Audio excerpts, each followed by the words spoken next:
Before the Admiral, my own brother, Julian, pointed at my oil-stained coveralls and smirked. "Look at her, sir," he said. "My sister, the engine room rat." He had no idea that this rat was about to save his life and dismantle the entire empire of lies he built upon my honor. My name is Berta Flynn. The wrench was a cold, solid weight in my gloved hand, a familiar comfort on the deck of the USS Resilience. Here at Naval Station Norfolk, the air was thick with salt and diesel, the only perfume I'd known for 30 years. The Atlantic wind howling through the ship's antennae was a song of purpose, a sound I understood. I was torquing a high-pressure valve, my focus absolute on the precise turn, the feel of the steel seating into place. It was honest, anonymous work, exactly what I needed. "Well, well, look what we have here." The voice, smooth and venomous, cut through the deck's din. I didn't need to look up. I knew that voice and the cloying cloud of expensive cologne that announced its arrival. It was a scent that clashed violently with the ship's honest smell of grease and oil.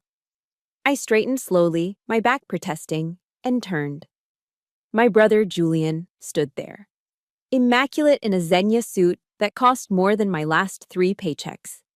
Beside him, looking profoundly uncomfortable, was a ghost from my past, 4-star Admiral Vance. Julian's smile was a polished veneer. "Admiral, I'd like you to meet my sister, Berta," he said, his voice dripping with false charm. He gestured towards me, his hand sweeping over my stained coveralls. "She's part of the maintenance crew now. Can you believe it? She used to be a captain." He let the words hang in the air, a poisoned dart. Used to be. A few junior officers nearby suddenly found their shoes fascinating. I felt their sideways glances, sharp as paper cuts. I simply nodded, my face a neutral mask perfected over decades. "Admiral," I said, my voice steady. Vance gave a curt nod back, his eyes holding a flicker of something I couldn't decipher. Pity? Discomfort? Julian, ever the showman, continued his performance, holding a steaming cup of coffee. "You know, it's a funny thing about life," he mused, stepping closer. "One minute you're on the bridge, the next—" He made a casual dismissive gesture with his hand, and the coffee flew. A searing heat bloomed on my chest as the dark liquid splashed over my coveralls. It soaked through the thick fabric, the stains spreading like a wound. Steam rose from the wet patch. Julian didn't apologize. He watched the stain spread, a small cruel smirk on his lips. Then, with theatrical magnanimity, he reached into his suit and pulled out a pristine, white silk handkerchief. He held it out to me between his thumb and forefinger, as if offering a treat to an animal. "Here," he said, his voice laced with a patronizing tone more scalding than the coffee. "Clean yourself up. It suits your new line of work." The public insult was worse than a physical blow. But my training, the ironclad discipline of a 30-year naval officer, took over. My hand was steady as I took the useless piece of silk. My eyes, hard and unblinking, stayed locked on his. I didn't wipe the stain. I just held the handkerchief, feeling a cold burn spread deep inside me, far more painful than any physical sensation. But he wasn't finished. The grand finale was yet to come. He turned back to Admiral Vance, who was now watching him with open distaste, and let out a loud, artificial laugh. "Look, Admiral," Julian boomed, pointing at me with his thumb. "My sister, the engine room rat." The words hit the air and vibrated with malice. Engine room rat. The term for the lowest of the low, the unseen sailors in the grimy belly of the ship. It was the ultimate derision. But it wasn't his words that cut the deepest. It was the looks on the faces of the young officers. They weren't sneering. They were looking at me with pity. That was the one thing I couldn't stomach, the one thing that broke through my defenses. Admiral Vance did not laugh. His weathered face turned to stone. His eyes, shifting from my brother to me, were as cold as the North Atlantic. He glared at Julian, then his gaze softened for a second as it rested on me. It was a complex look, one of recognition, and a flicker of shame for what he was witnessing. Across the deck, my foreman, Gunny Miller, stood watching. A retired Marine gunnery sergeant, Gunny didn't miss a thing. He said nothing. He didn't have to. His fists were clenched into white-knuckled knots, his jaw set like granite. I saw the silent, protective fury of a fellow warrior in his eyes, the rage of a man seeing a comrade dishonored.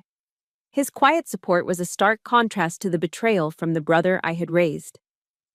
Julian dismissed me with a wave and steered the Admiral away, his voice already shifting back to his smooth, corporate tone. I was left standing there, a ghost in greasy coveralls, the smell of burnt coffee and humiliation clinging to me. I didn't move until they were gone. Then, I slowly unclenched my fist, letting the silk handkerchief drop to the steel deck. It lay there, a small white flag of surrender I had no intention of honoring. Later that night, long after we'd cleared the Virginia Capes, I stood alone on the fantail. The Atlantic was a vast black mirror reflecting a cold moon. The wind whipped my hair, but I only felt the phantom burn on my chest and the echo of my brother's words. Engine room rat. He thought he had buried me. He was wrong. The silence he mistook for weakness was the discipline of a warrior gathering her strength. I wonder how many of you have faced that kind of injustice from the very people who should have stood by you. If this story strikes a chord, let me know in the comments, and give it a like to show you're on this voyage with me. 3 years. It all started 3 years ago, in a cold, windowless room in Washington. The cold Atlantic air on my face did nothing to cool the burn inside. 3 years. It wasn't just a number, it was a sentence, a purgatory. And it began in a place designed to suffocate truth, a windowless hearing room deep inside the Pentagon. The memory is a permanent installation in my mind, as cold and sterile as the room itself. The stale, recycled air hummed, a monotonous sound that amplified the silence. The polished mahogany table reflected the grim, impassive faces of the review board, a tribunal of my peers who now looked at me as if I were a stranger. And then there was the document slid across the table, a technical report on metallurgy failure. My name was at the bottom, my signature. Except it wasn't. I remember staring at it, my heart turning to a block of ice. The signature was too perfect, the loops too smooth, too practiced. My real signature was sharper, more impatient, the signature of a commander with no time for flourishes. "That's not my handwriting," I said, my voice sounding distant even to myself. "It's close, but it's not mine." They didn't listen. Their expressions didn't change. To them, it was the desperate, predictable denial of a cornered officer. In that moment, I wasn't Captain Berta Flynn, a 30-year veteran with a spotless record and 2 commendations for valor. I was a liability, a problem to be managed and contained. They treated me like a criminal, their questions cold and accusatory. Finally, they offered me an honorable discharge, a poisoned pill coated in the sugar of dignity. Retire quietly, they suggested, and this investigation would be sealed. The alternative was a court-martial, public disgrace, the loss of my pension, the loss of everything. I took their deal. What choice did I have? I walked out of that room a ghost, stripped of my uniform, my rank, my life's work. For the first year, I was numb, adrift in a sea of forced civilian life. Then, the numbness gave way to a cold, simmering rage. I had no resources, no access, no allies. But I had my training, I had discipline, and I had endless, empty time. My investigation began not in a high-tech command center, but in the hushed, dusty aisles of the Norfolk Public Library. Night after night, I sat at a public-use computer, the fluorescent lights humming overhead, digging through years of corporate filings, press releases, and old news articles. I pieced together the meteoric rise of Trident Maritime Solutions, Julian's company. It had grown impossibly fast, landing a massive, game-changing contract with the Navy just weeks after my retirement. The contract was for a new alloy used in propeller shafts, the very same alloy that had failed in the forged report that ended my career. My search became a quiet, relentless obsession. I drove my 10-year-old Ford to a third-party testing lab in Maryland, inventing a cover story. I was a freelance journalist, I told them, writing a human interest piece on small businesses supporting the defense industry. I charmed a lonely, middle-aged technician over a cheap lunch of a burger and fries at a local diner. Between bites, I asked innocent questions about their testing protocols, about the pressures of working with big contractors. He eventually complained about a rushed project for Trident, immense pressure from the top. A report that everyone knew was bullshit but was pushed through anyway. Every piece of the puzzle I found was a small, painful victory. And every piece pointed back to one person. Not a faceless corporation, not a corrupt system, but my own brother. The final realization wasn't a moment of cathartic relief. It was a physical blow, a punch to the gut that left me breathless in the driver's seat of my car in that lonely parking lot. He hadn't just watched me fall. He had engineered it. He had pushed me from the cliff. But the deepest cut, the wound that festers to this day, came when I uncovered the financing for his grand expansion. I found the loan agreements filed with the county clerk's office, public records for anyone patient enough to look. Julian had used the projected profits from that fraudulent, career-ending contract as collateral for a massive business loan. And the final guarantee for that loan, the ultimate asset he put on the line to secure his empire, was the house. Not just any house, our house. The small 2-story colonial in a quiet suburb of Richmond, Virginia, where we grew up. The house where our father, a man of unwavering integrity, taught us to build things with our own hands. The house with the series of pencil marks on the kitchen doorframe, charting our heights, year after year, a ladder of memories. The deep scratch on the hardwood floor where I dropped my first heavy toolbox. The place where our father, smelling of sawdust and honesty, had looked me in the eye and said, "Honor is the one thing you can't buy or sell, Berta. Don't you ever lose it." Julian hadn't just sold out his sister. He had sold our family's soul for a zinnia suit and a corner office.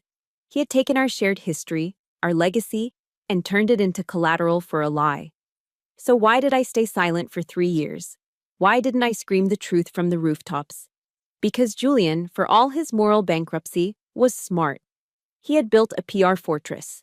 He was the golden boy, the charismatic CEO, the embodiment of the American dream. If I came forward, I wouldn't be a whistleblower. I'd be the bitter, jealous older sister, a disgraced officer trying to tear down her successful brother. He would bury me in defamation lawsuits I couldn't afford, using the very money he'd made from my demise. I would lose. Again. During those dark days, I often thought of a Bible verse our mother used to read, from Isaiah. She'd read it when Dad lost a contract, or when I failed a test at Annapolis. But they who wait for the Lord shall renew their strength. They shall mount up with wings like eagles. They shall run and not be weary. They shall walk and not faint. I wasn't a particularly religious person, but those words resonated. They became my strategy.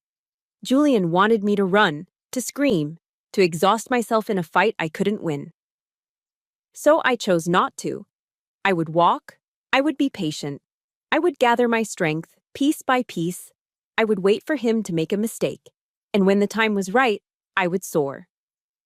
They took my uniform, my rank, my honor. But could they take the person inside it? Could they take the steel that 30 years in the United States Navy had forged into my spine? I was about to find out. To answer the question of whether they could take the person inside the uniform, I had to find out who that person was. I started the next day. My new life began not with a strategic briefing, but with a punch clock. The first day in the maintenance yard was a brutal assault on the senses. The clean, quiet dignity of a captain's office was replaced by the deafening roar of machinery and the acrid, penetrating smell of grease and solvents. My hands, which had grown accustomed to the smooth weight of binoculars and the definitive stroke of a pen signing strategic orders, were now issued a pair of stiff leather gloves and a wire brush. My first assignment, scraping rust from a bulkhead in the belly of a frigate. The work was grueling, monotonous. Hour after hour, my arms ached, my knuckles bled, and my lungs filled with the dust of decay. It was a humbling, painful lesson in impermanence. Every scrape of the brush against the metal felt like it was scraping away a layer of my old identity. My father's words echoed in my mind, a mantra against the noise. An honest hand is never a shameful one, Berta. Shame belongs to the lazy and the deceitful. So I scraped. But the physical toll was nothing compared to the weight of being invisible. I became a ghost in greasy coveralls. The young workers, kids half my age, called me Mrs. Flynn with a vacant politeness, completely unaware that the quiet, small woman beside them had once commanded entire strike groups. My past was an invisible tattoo no one could see. I tried to point out a potential flaw in a coolant pump once, a subtle vibration only years of experience could detect.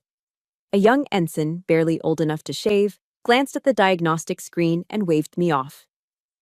"It's all green here, Mrs. Flynn. The system would tell us if something was wrong." I was ignored. Another time, I fumbled with the new electronic time card system, a simple task that felt alien to me. A different young officer, walking past, sighed theatrically. "God, old people and technology," he muttered, loud enough for me to hear. That was my existence, a blend of camouflage and quiet torture. Each small slight was a constant, painful reminder of everything I had lost. But I swallowed the bitterness and kept working. Invisibility had its advantages. No one asked questions. No one expected anything from me. I was just the old woman who kept to herself and did her job. The one person who saw through the camouflage was my foreman, Gunny Miller. A retired Marine gunnery sergeant, Gunny was a man of few words, with eyes that saw everything. He never asked about my past, never offered a word of pity. He simply observed. He saw the precision in my work, the military neatness of my small tool locker. He started giving me the tasks that required a delicate touch and an experienced eye. Calibrating gauges, checking sensitive electronics. It was a silent acknowledgement, a language we both understood. One sweltering afternoon, I overheard a young worker making a joke at my expense.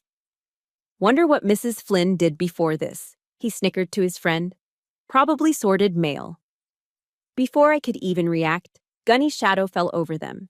He didn't raise his voice. He didn't have to. His tone was low and hard, like gravel grinding on steel. "Son," he said, "that woman has forgotten more about this ship than you will ever learn in your entire life. Now get back to work." The young man paled and stammered an apology. It was the first time in 3 years that someone had stood up for me, the first time I felt like I wasn't entirely alone. I didn't say anything to Gunny, just gave him a short, sharp nod as he walked past. He nodded back. That was enough. After 2 weeks of back-breaking labor, I received my first paycheck. It was a thin slip of paper, the amount laughably small, less than my food allowance for a single week in my old life. But holding it, I felt a surge of something I hadn't felt in a very long time: pride. That evening, I didn't go back to my small, empty apartment. I drove my old Ford to a classic American diner on the outskirts of town, the kind with red vinyl booths and a jukebox in the corner. I slid into a booth by the window and ordered a cheeseburger, fries, and a strawberry milkshake, the celebratory meal of my teenage years. I sat there alone, the jukebox playing a forgotten 80s rock song. I laid the check on the table and just looked at it. This wasn't just money, it was proof. Proof that I could stand on my own 2 feet. Proof that Julian, with all his power and deceit, had not completely destroyed me. He had taken my career, my home, my name. But he couldn't take this. He couldn't take my ability to earn an honest dollar through the work of my own hands. A single tear escaped and traced a path down my cheek, its saltiness mixing with the salt on a French fry as I brought it to my lips. It wasn't a tear of sadness. It was a tear of defiance, a tear of survival. The weeks turned into months. The work remained hard, but my body adapted. My hands grew calloused and strong. I learned the rhythms of the shipyard, the faces of my coworkers, the silent language of respect between me and Gunny. One particularly grueling day, after wrestling with a seized bilge pump for 6 hours in a cramped, stifling compartment, I finally emerged onto the deck, covered in grime and sweat, every muscle screaming in protest. Gunny was waiting by the gangplank. He watched me approach, his expression unreadable as always. As I passed him, he simply reached into a small cooler at his feet. "Flynn," he grunted, holding out an ice-cold can of beer. I stopped, surprised. I took the can from him. Its coldness was a shock to my grimy, tired hands. It was a simple gesture. a cold beer at the end of a hard day's work. But in that moment, it was more than that. It was a salute, an invitation. It was the beginning of a new alliance, forged not in a briefing room, but in the honest sweat and steel of the shipyard. The cold beer Gunny handed me that day was more than just a drink. It was a bridge. After weeks of working side by side in a language of grunts, nods, and shared glances, I found myself doing something I hadn't done in 3 years. I opened my door to someone. It took me a full day to work up the courage. Finally, as we were clocking out, I turned to him, my voice feeling rusty with disuse. "Gunny," I said, "I make a pretty decent chili, if you're not busy Friday night."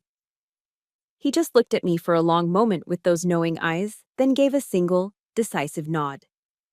"I'll be there." Friday evening, my small apartment, usually a sterile, silent sanctuary of solitude, was filled with a warm, unfamiliar aroma. I was making chili con carne, a rich, slow-cooked recipe my mother had taught me, served with a skillet of golden, crusty cornbread.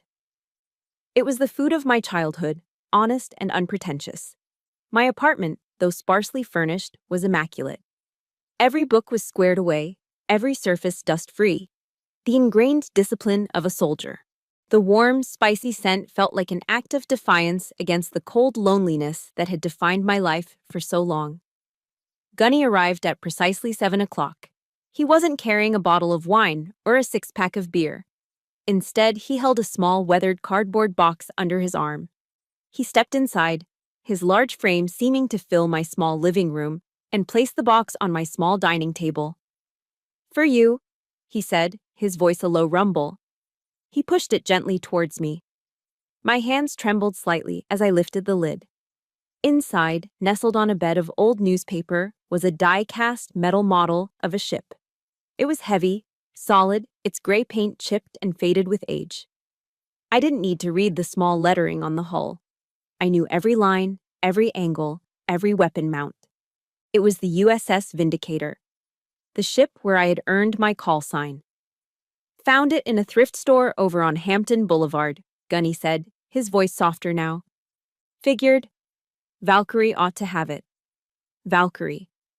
No one had called me that in years. The name felt like a ghost on my tongue, a forgotten part of my own soul. I stared at the small metal ship, at the history it represented, and for the first time since that cold day in Washington, I couldn't stop the tears. They weren't loud, racking sobs, just silent, hot tears that welled up and spilled over, blurring the image of the ship I had loved. This gift wasn't just a model. It was the restoration of a piece of my honor. It was a man I barely knew telling me he saw who I truly was, not just what I had become. We ate in comfortable silence at first, the hearty chili and warm cornbread a balm to the soul. The small talk was minimal. The weather, a difficult repair job, the dismal prospects of the local football team. Then, as the evening wore on, the walls began to come down. Gunny, staring into his empty chili bowl, began to speak. He told me about a young lance corporal under his command in Fallujah, a kid from Ohio who'd been killed by a sniper. He spoke of the guilt he carried, the letter he'd had to write to the boy's mother, a burden that had shadowed him for nearly 2 decades. His confession wasn't for sympathy. It was an offering, a sharing of scars between 2 old soldiers. In that quiet, safe space he had created, I found myself speaking of my own betrayal for the first time. I didn't give him all the details, just the shape of it, the lies, the hearing. The brother who had orchestrated it all. We didn't offer each other solutions or platitudes. We didn't need to. The unspoken understanding that flows between 2 people who have worn a uniform, who have known the weight of command and the sting of loss, was more profound than any words of comfort. It was the esprit de corps that transcended service branches. He was a Marine, I was Navy, but tonight we were just 2 soldiers who had seen the ugly side of the world and survived. For the first time in a very, very long time, I felt a sense of peace. And in that precise moment of tranquility, the doorbell rang. The sound was sharp, shrill, and violently out of place. It sliced through the calm air of my apartment like a shard of glass. I froze, a piece of cornbread halfway to my mouth. Gunny stopped talking, his head snapping up. His entire posture changed in an instant. The relaxed, weary veteran was gone. replaced by a gunnery sergeant on high alert, his body coiled and tense like a spring. I moved to the door hesitantly, my heart starting to pound a nervous, heavy rhythm against my ribs. I looked through the peephole, and the world tilted on its axis. It was Julian. He stood on my doorstep, dressed in a tailored cashmere coat, a perfect, predatory smile fixed on his face. He looked like a demon from a nightmare, appearing just as I'd finally found a moment of grace. The fragile peace in my apartment shattered into a million pieces. I took a deep, shaky breath and opened the door. He looked past me, his eyes scanning my humble apartment with a flicker of disdain before landing on Gunny, who had now risen to his feet and stood like a silent, formidable guard. Julian's smile widened, becoming even more artificial, more sickeningly sweet. He looked back at me, his voice a smooth, treacherous caress. "Sister Berta," he purred, "aren't you going to invite me in? We need to talk. We're family, after all." My small apartment suddenly felt cold, the warmth of the chili and cornbread evaporating in the chilling presence of my brother. I didn't invite him to sit. He simply walked past me, his expensive leather shoes silent on my cheap linoleum floor, and placed his offerings on the small table where Gunny and I had just shared a meal. It was a bottle of expensive red wine and a small, elegantly wrapped box of imported French cheese. Things I used to love. Things from a life that felt like it belonged to someone else. "I remember how much you used to enjoy these," Julian said, his voice a smooth, practiced melody. His eyes swept over my sparse, clean living room, a flicker of contempt barely concealed behind his charming facade. "We had some good times, didn't we, sis?" He was weaponizing our past, using shared memories as a tool to pry me open. For a fleeting, foolish moment, a tiny part of me, a part I thought had died long ago, wondered if this was a genuine peace offering. Gunny stood silently in the corner of the room, a motionless, formidable statue. He didn't say a word, but his presence was a bulkhead at my back, a silent reminder that I wasn't alone. Julian's gaze flickered towards him with annoyance, then returned to me, the smile never leaving his face. "So," he began, pulling a chair out and sitting down without being asked. "I'll get straight to the point. Trident is facing some challenges. A competitor is playing dirty, trying to smear our name." I listened, my face impassive, my hands clasped tightly in my lap. I felt like a strategist observing an enemy's approach, analyzing his tactics. "There's a minor internal inquiry," he continued, waving a dismissive hand. "Just procedural nonsense. But it would be incredibly helpful if you could speak to them. You know, as a former senior officer with an impeccable reputation." He paused, letting the irony of his own words hang in the air. "Just say a few good words about our systems, our integrity. It would mean a lot." And then came the hook, baited with the very life he had stolen from me. "Of course, I would take care of you," he said, leaning forward conspiratorially. "I could get you out of this situation. A nice office job at Trident, good salary, a better life. You deserve that."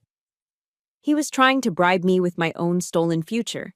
He was offering me a gilded cage, built with the bricks of my own destruction. The audacity of it was breathtaking. I thought of the Fat Leonard scandal, of Navy officers selling their honor for money and parties. Julian was no different. He saw me not as his sister, but as another asset to be corrupted, another pawn to be moved on his board. But the final, fatal blow, the one that extinguished the last dying ember of hope for the brother I once knew, was yet to come. He must have seen the hesitation, the conflict, in my eyes. He mistook my silence for consideration. He leaned in closer, his voice dropping to a confidential whisper. "Look, you do this for me, and I'll make some calls," he said, his eyes glittering with calculation. "I'll talk to some people at the Department of the Navy. Maybe they'll reconsider your file. We're family, Berta. We have to help each other." That was it. The final betrayal. He was holding my stolen honor hostage, dangling it in front of me as a bargaining chip. He wasn't sorry. He had no remorse. He was simply using my pain, my disgrace, as another lever to get what he wanted. In that moment, Looking into his eyes, I didn't see my little brother, the boy whose scraped knees I had bandaged. I saw a stranger, a predator. A cold, calm clarity washed over me. The turmoil in my heart ceased. The debate was over. I stood up slowly. My voice when I spoke was not loud. It was quiet even, and as cold as the deep sea. "Julian," I said. He looked up, a triumphant smirk already forming. "I would rather scrape rust in an engine room for the rest of my life than sell what's left of my honor." Not again. I looked him straight in the eye. "Get out of my house." I pointed toward the door. The shock on his face was absolute. He stared at me, dumbfounded, as if I had just started speaking in a foreign language. He truly could not comprehend that his offer, his power, could be refused. His face contorted, the mask of civility shattering into pieces. "You fool!" he snarled, his voice a low, vicious hiss as he shot to his feet. "You stupid, stubborn fool! You'll be a rat in the bilge forever!" He stormed past me, yanking the door open and slamming it shut behind him with a force that rattled the cheap prints on my walls. The silence he left behind was profound. The air still vibrated with his rage. Gunny took a half step towards me, a question in his eyes, but I held up a hand. I was all right, more than all right. I walked over to the table. I ignored the expensive wine, the fancy cheese. My eyes were fixed on the small die-cast model of the USS Vindicator. I picked it up. The metal was heavy in my hand. I closed my fist around it, tighter and tighter, welcoming the feel of its sharp, metallic edges digging into my palm. I felt no pain, only the solid, unyielding reality of the ship, the reality of who I was, Valkyrie, a warrior, not a victim. And the battle had just begun. After Gunny left, a profound silence descended upon my apartment. It wasn't the peaceful quiet from before dinner. It was the tense, charged silence of a munitions hold before battle, the air thick with unspoken ordnance. The rage I'd held back in front of Julian, the fury I'd compressed into a diamond-hard point of control for 3 long years, now began to fracture. I didn't scream. I didn't throw things. That wasn't my way. A captain doesn't lose control of her vessel. Instead, I walked on steady feet into my bedroom, my movements precise and deliberate. I knelt on the floor, the rough fibers of the cheap rug scratching my knees, and pulled a dusty, cedar-lined footlocker from under my bed.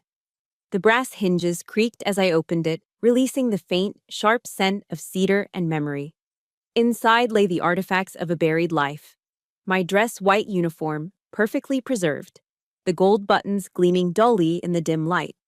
A velvet-lined box containing my medals, each one a story of a different sea, a different crisis.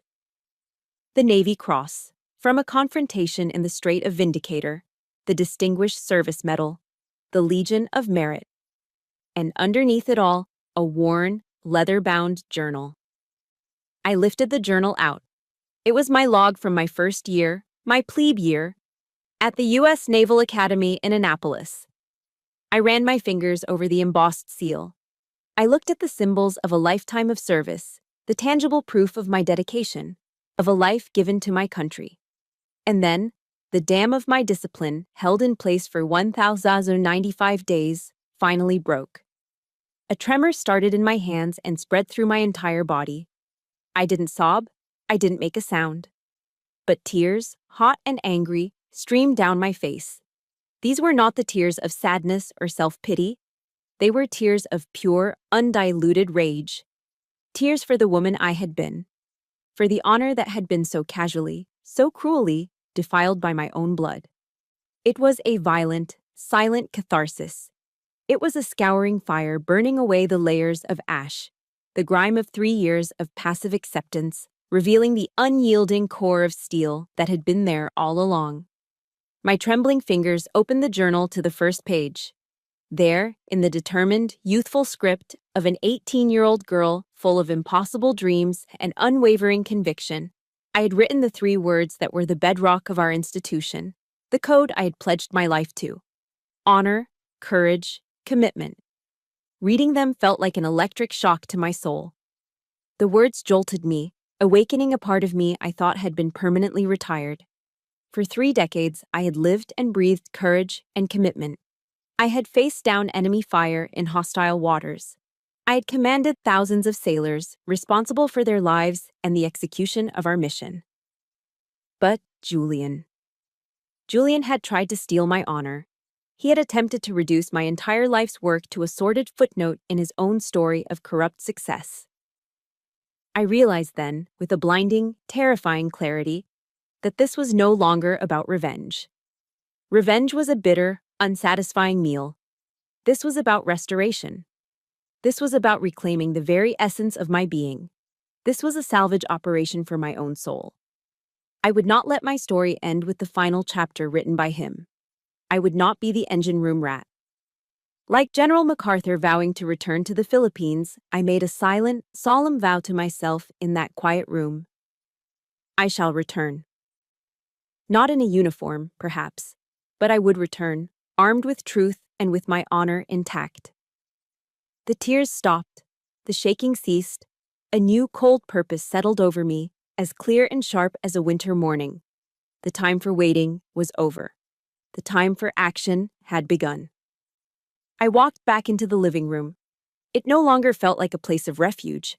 It was now a command center. I pulled out the worn cardboard box from the back of my closet, the one that held my secret 3-year investigation. One by one, I laid the documents out on the floor. The photocopied, forged metallurgy report, the stack of news articles about Trident's meteoric rise, my own hand-drawn charts, a spiderweb of lines mapping out the timelines, the contracts, the financial connections between shell corporations. My small living room floor transformed into a war room. The chaos of the past 3 years began to coalesce into a clear, strategic map. I circled names in red ink. I drew thick lines connecting dates and fraudulent invoices. I highlighted the discrepancies, the impossible timelines, the lies hidden in plain sight. My apartment was no longer my hiding place. It had become the headquarters for my own personal war. The objective was clear. The enemy was identified. The strategy was forming. But a commander, no matter how determined, knows she cannot win a war alone.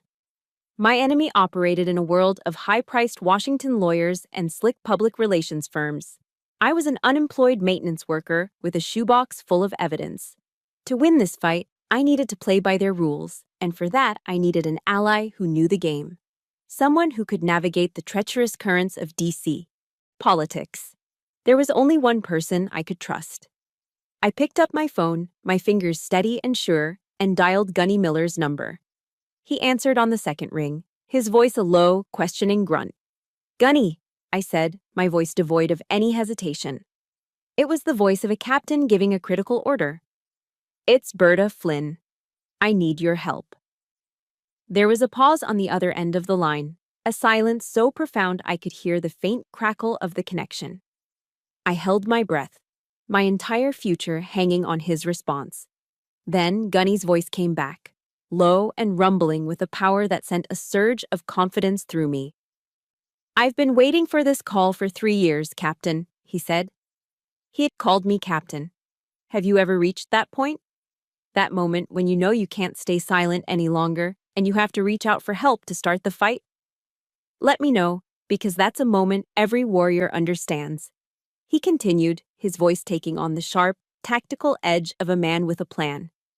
"I know a guy, a shark of a lawyer in D.C. He owes me a favor from back in Beirut." The next morning, I took the early Amtrak train from Norfolk to Washington, D.C. As the Virginia countryside blurred past my window, I clutched the file folder containing my life's destruction and rebirth. Gunny's shark, Michael Mickey Cohen, had an office 2 blocks from the Capitol, a location that was a statement in itself. His office wasn't the flashy glass and chrome affair I expected. It was a den, crammed with floor-to-ceiling bookshelves, overflowing with law tomes and biographies. The walls were a gallery of power, covered in framed photos of Mickey with senators, generals, and Supreme Court justices. Mickey himself was a small, wiry man with a sharp suit, a surprisingly warm smile, and the most intelligent eyes I had ever seen. He poured me a cup of black coffee and listened without interruption for nearly an hour as I laid out the entire story, spreading my evidence across his antique mahogany desk. When I finished, he leaned back in his leather chair, steepling his fingers. "Captain," he said, the honorific rolling off his tongue with ease. "This is a hell of a story. You've built a strong circumstantial case." He paused, his sharp eyes scanning the documents again. "But it's not enough. Julian will bury this in procedural delays and character assassination. Right now, it's your word against his. We need a silver bullet, something irrefutable." Mickey, true to Gunny's word, was a shark. Within 24 hours, he had used his network to find a name. The engineer who had actually signed off on the fraudulent report, coerced or not. His name was Peterson. He'd quit Trident abruptly a month after the report was filed and had, according to public records, fallen completely off the grid. Mickey's investigator, however, found him. He was living in a rented cabin deep in the Blue Ridge Mountains of Virginia, paying cash for everything. 2 days later, Gunny and I were in his old pickup truck, climbing the winding mountain roads. The air grew thin and cool, smelling of pine and damp earth. We found the cabin at the end of a long, unpaved driveway. It was small and dilapidated, with a plume of smoke curling nervously from its stone chimney. Peterson answered the door. He was a shadow of the confident man I remembered from company photos. He was gaunt, his eyes wide and haunted, darting around as if expecting an attack at any moment. When he saw me, the color drained from his face. "I have nothing to say to you," he stammered, trying to shut the door. Gunny, who had been standing silently behind me, simply placed a hand flat against the door, stopping it cold. He didn't push, he just held it. His sheer, immovable presence was more intimidating than any threat. "Mr. Peterson," I said, my voice calm and steady, "we aren't here to hurt you." He flinched, his eyes wide with fear. "I don't know anything." I didn't threaten him. I didn't raise my voice. I thought of the movies, of Jack Nicholson on the witness stand in A Few Good Men. I knew I needed my own, "you can't handle the truth" moment, but it wouldn't come from shouting. I looked at this broken man and saw another victim of my brother's ambition. "My father was an engineer," I began, my voice soft. "He believed that the numbers had to be true. He believed a man's word, a man's signature, was a sacred bond. He taught me about honor." I looked Peterson directly in the eye, letting him see the sincerity in my own. "I'm not here to destroy you, Mr. Peterson. I'm here to give you a chance to do the right thing, to restore your own honor." Gunny remained silent, a mountain of quiet judgment at my shoulder. The pressure in the small space was immense. Peterson's face crumpled, his shoulders slumped, and a dry, racking sob escaped his lips. He finally broke, collapsing into a nearby chair. "He threatened my family," he whispered, his voice cracking. "My daughter. She has a rare medical condition. Julian found out. He said he would make sure my insurance was canceled, that I'd never work in the industry again if I didn't sign." He wept, the confession pouring out of him in a torrent of guilt and fear. Then he looked up, his eyes filled with a desperate, newfound resolve. He wiped his face with the back of his hand and walked over to a small desk. He fumbled in a drawer and pulled out an old, cheap-looking USB flash drive. "I knew he was a snake," Peterson said, his voice trembling but clear. "I knew I couldn't trust him. So I recorded it. I recorded the whole conversation." He held out the flash drive, the silver bullet. Returning to Norfolk with the USB drive burning a hole in my pocket felt like returning from a successful mission. The very next day, a new work roster was posted. My name was on it, assigned to a maintenance team with a temporary deployment. Destination, Rota, Spain. The ship, the USS Resilience. I stared at the paper, my heart pounding. An hour later, my phone rang. It was Mickey. "Captain, I just saw the official passenger manifest for the Resilience's trip to Rota," he said, his voice crackling with excitement. "There's a civilian VIP delegation on board. 2 names on the list might interest you: Julian Flynn and Admiral Vance." I was speechless. The coincidence was too astronomical to be believed. "This isn't a coincidence, Captain." Mickey's voice was sharp, cutting through my shock. "This is fate. The universe has just built you the perfect stage. Now listen to me. Don't fire the first shot. Let him think he's in control. Get on that ship, do your job, and wait.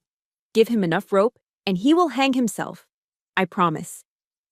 That afternoon, I pulled on my greasy coveralls and walked up the gangplank of the USS Resilience. I felt the familiar steel deck beneath my boots. As I walked towards my station, I slipped a hand into my pocket, my fingers closing around the small, cool plastic of the USB drive. It felt impossibly heavy, weighted with the truth it held. The game was about to begin. The storm hit us 2 days out from Rhoda, arriving not as a forecast, but as an ambush. It came out of nowhere, a meteorological phantom that had evaded every satellite and computer model. The Atlantic, which had been a rolling plain of deep blue, transformed into a furious, gray mountain range. Waves the size of 3-story buildings, their crests frothing with rage, crashed against the hull of the USS Resilience. Each impact was a shuddering, metallic groan that resonated deep in my bones, a sound of a great beast in pain. I was in a secondary engine room, tracing a coolant line with a practiced eye when I felt it. It wasn't a sound that could be recorded or a vibration that would register on a sensor. It was a feeling. A subtle, high-frequency dissonance coming up through the soles of my steel-toed boots. It was the faintest tremor in the port propeller shaft, a harmonic imbalance that only decades of sea time could teach you to recognize. It was the ship whispering to me that something was deeply wrong. I immediately got on the internal comms to the bridge. A young lieutenant, his voice tight and strained with the stress of navigating the storm, answered. I calmly identified myself and my location and reported the vibration. I suggested they reduce speed to 1/3 and run a full diagnostic on the shaft alignment. Ma'am, all systems are green across the board, he replied, his voice edged with the impatience of a young man who believes technology is infallible. The computers haven't flagged anything. It's just the storm tossing us around. We're fine. He dismissed me. The computer, with its clean, glowing data, he trusted. The old woman in the engine room, with her grease-stained hands and her gut feelings, he did not. I knew then, with a cold certainty that settled in the pit of my stomach, that we were in profound trouble. Men like him always trusted the screens over their senses right up until the moment the screens went black. That moment came 20 minutes later. It started with a deep, gut-wrenching bang that echoed from the main engine room. A sound so violent it felt like the ship's very heart had exploded. The subtle vibration beneath my feet ceased instantly. The thrumming lifeblood of the warship, the hum of the turbines, the whine of the generators, died. And then, an absolute, terrifying silence fell. A silence more frightening than any noise. The only sound left was the primal howl of the storm outside, a predator circling its wounded prey. The main lights flickered once, twice, and died. The emergency lights, casting a ghostly blood-red glow, kicked in a second later. The ship, a floating city of sovereign American steel and power, was now dead in the water, adrift and utterly helpless in the grip of a Category 4 hurricane. The piercing, frantic shriek of the general quarters alarm erupted, a sound designed to incite action but which now only fueled the growing panic. The ship listed hard to port, a sickening, unnatural angle that sent tools, coffee mugs, and unsecured equipment crashing across the decks. We were a toy in a bathtub, and the ocean was trying to flip us over. On the bridge, I knew it would be controlled chaos. I could picture it perfectly. The young captain, his face as white as a sheet, would be staring at a bank of dead electronic consoles, his entire world of digital certainty gone. He was a good officer, a smart officer. But he was a product of the simulator generation. He had never felt a ship truly die under his feet before. Admiral Vance, despite his 4 stars, was a strategist, a man of maps and grand plans, not a ship handler.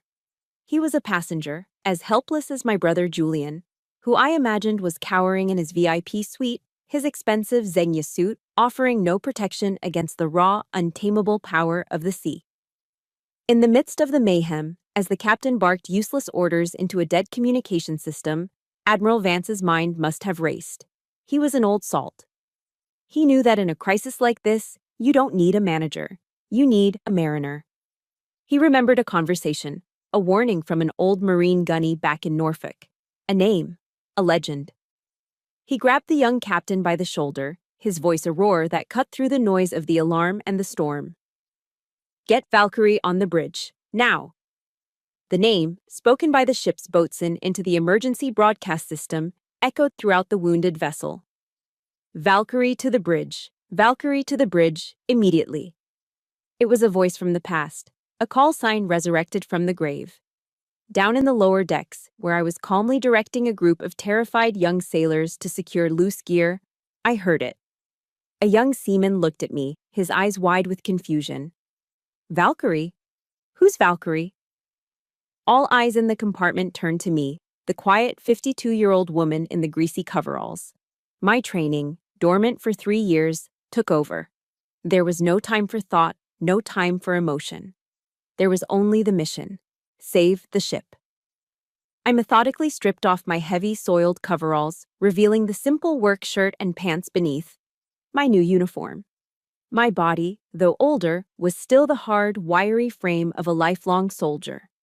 I moved through the corridors with a singular purpose, my steps sure and steady on the violently tilting deck.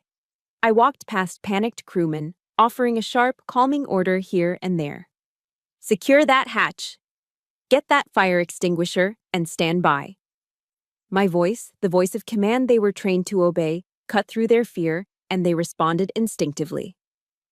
When I reached the bridge, the scene was exactly as I'd imagined. The command team was frozen in a state of managed panic, staring at dead screens. And in the corner, his face a pale, sickly green, was Julian. He stared at me as I entered, his mouth agape, his eyes wide with a mixture of raw terror and utter disbelief. The engine room rat had arrived on the bridge. I ignored him completely. My eyes met the captain's.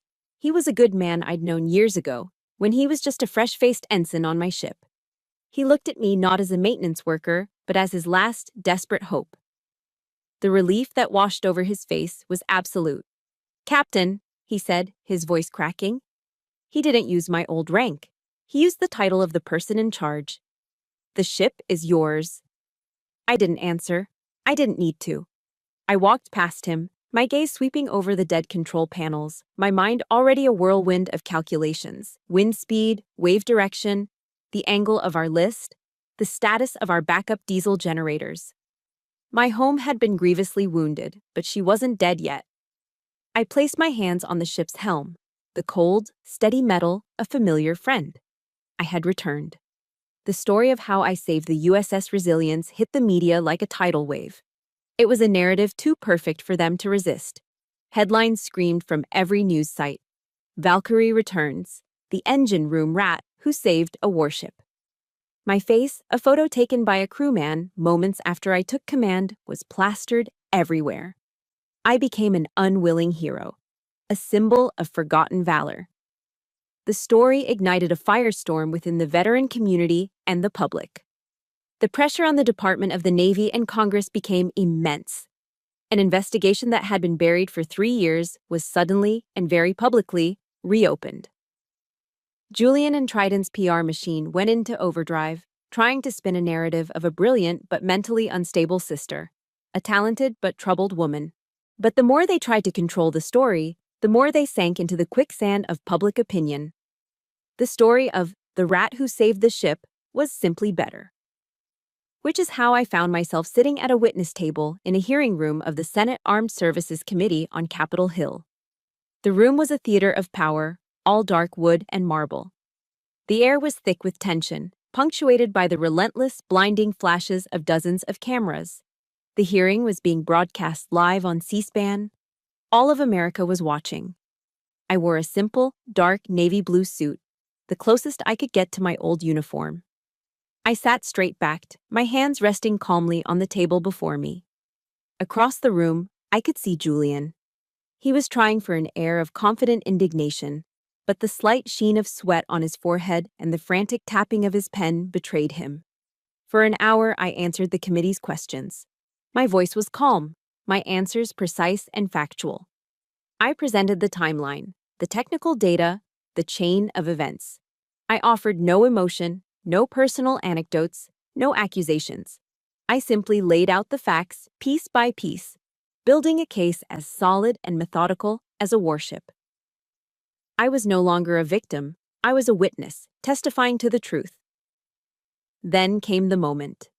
The chairman of the committee turned to my lawyer. "Mr. Cohen," he said, "you indicated you have an exhibit you wish to present to the committee." Mickey rose, his small stature commanding the room's full attention. "I do, Mr. Chairman. With your permission, I would like to play a short audio recording for the committee." Permission was granted. A technician pressed a button. A profound silence fell over the packed room. The only sound was the faint hum of the broadcast equipment. And then, a voice filled the air. Julian's voice. It was not the smooth, charming voice the public knew. It was cold, menacing, and utterly devoid of morality. "You'll sign the report, Peterson," his recorded voice snarled. "It's just a piece of paper." Then another voice, thin and terrified. Peterson's. "I can't. It's not right. The data is falsified." "Right? We're talking about a multi-billion-dollar contract, and you're talking about right?" Julian's recorded laugh was a harsh, ugly sound. "Think about your family, Peterson, your daughter. It would be a shame if her very expensive medical insurance were to suddenly have a problem, wouldn't it?" The final sentence hung in the dead air of the hearing room like a death sentence. It was absolute, irrefutable. It was the silver bullet, fired directly into the heart of my brother's empire of lies. I didn't look at Julian. I didn't have to. I could feel the collective gasp of the room. I could see on the faces of the senators the shift from skepticism to pure, cold fury. Every camera, every eye in that room swiveled to fixate on my brother. He was frozen, his face a mask of waxy, bloodless shock. The confident facade had been vaporized, leaving only the raw, panicked guilt beneath. When the chairman finally addressed him, Julian completely unraveled. He began to stammer, to bluster, to deny. Then, realizing the futility of denial, he shifted to blaming. He blamed the pressure of the contract. He blamed his business partners. He blamed the engineer for being weak. He blamed everyone and everything but himself. His panicked, rambling confession was more damning than silence ever could have been. I kept my eyes fixed on the chairman, my expression unchanged. I had presented my evidence. My part in the battle was over. The arc of the moral universe, as Dr. King had said, is long, but it bends toward justice. In that room, I could feel it bending. When the hearing was finally adjourned, I stood, nodded respectfully to the committee, and walked out. Mickey and Gunny fell in step beside me. In the marble corridor outside, swarming with reporters, I came face to face with Julian. He was being escorted by his own lawyers, his face ashen. He looked at me, his eyes wide with a desperate, pleading terror. For a second, he looked like the little boy I once knew, a boy caught doing something terribly wrong. He opened his mouth to speak, but no words came out. I stopped for a single, brief moment. I leaned in, my voice low, meant only for him. "You didn't destroy my career, Julian," I said, my voice quiet but as hard as steel. "You only delayed it." Then I turned and walked away, leaving him to the sharks and the flashing cameras. I didn't look back. The victory didn't feel like a triumph. There was no elation, no joy. Only a vast, hollow emptiness and the profound exhaustion of a war finally won. The cost had been a brother, a family, a past I could never reclaim. And in that moment, the weight of that cost felt heavier than any medal I had ever worn. In the aftermath of the storm, the Navy offered me everything I had fought for. My rank was fully restored. My record was cleared, my honor publicly vindicated. They even offered me what I once thought was my ultimate dream: command of a brand new Arleigh Burke-class destroyer. The chance to be Captain Flynn again, to stand on the bridge of my own ship. 3 years ago, I would have accepted without a second's hesitation. But I was no longer the same woman. The battle was over, but the war had changed me. I had fought long enough. I politely declined. Instead, I chose a different path, I accepted a position as a senior advisor and guest lecturer at the place where it all began, the United States Naval Academy at Annapolis, Maryland. I didn't want to command another ship. I wanted to help build the commanders of the future. I wanted to turn my scars into their lessons. I had come to realize that the highest form of leadership isn't command. It's service.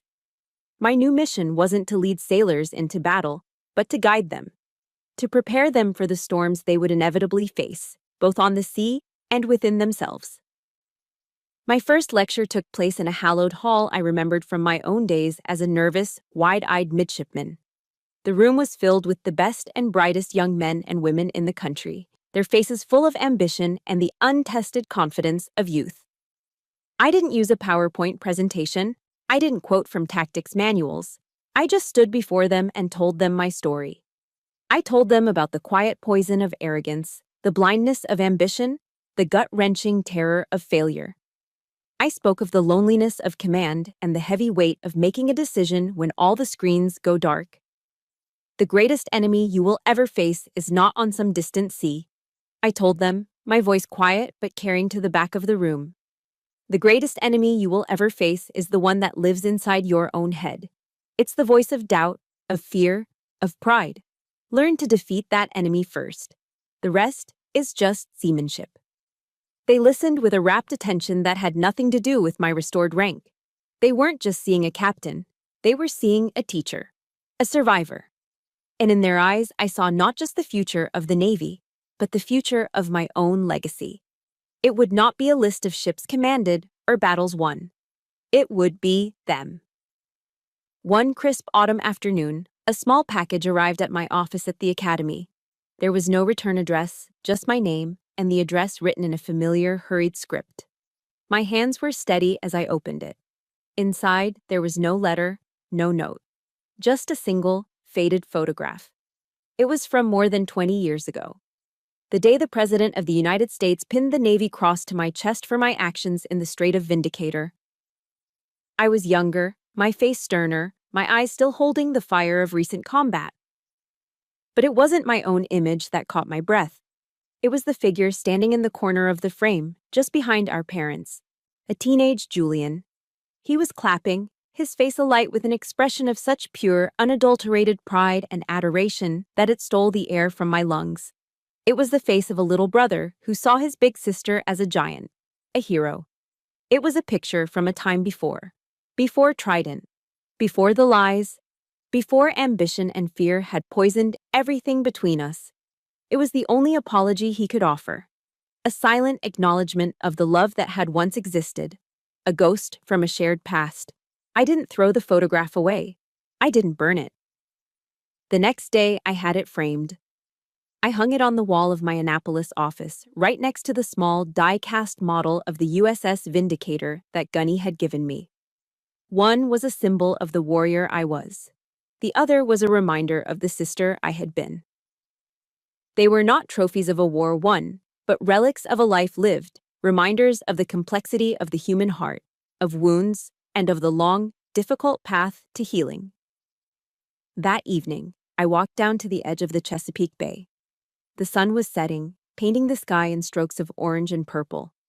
The water was calm, and the white sails of the Academy's training boats glided across its surface, catching the last of the golden light. Watching them, I felt a sense of peace that was deeper and more profound than any I had ever known.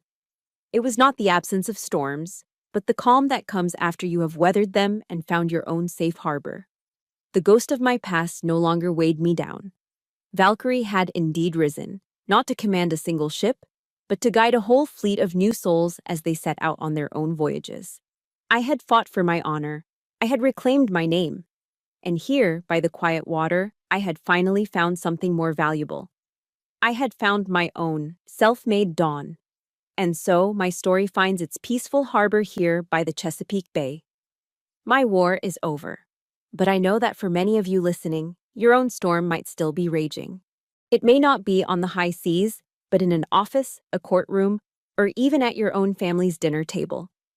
The most important lesson I learned is that true victory isn't just about reclaiming what was lost, but about building something new and beautiful from the wreckage. My wish for you is that you find the strength to navigate your storm and create your own self-made dawn. You don't have to face that journey alone. For more stories of resilience, honor, and second chances, follow the Chosen Revenge channel. Become part of a community that understands the fight and celebrates the peace that comes after.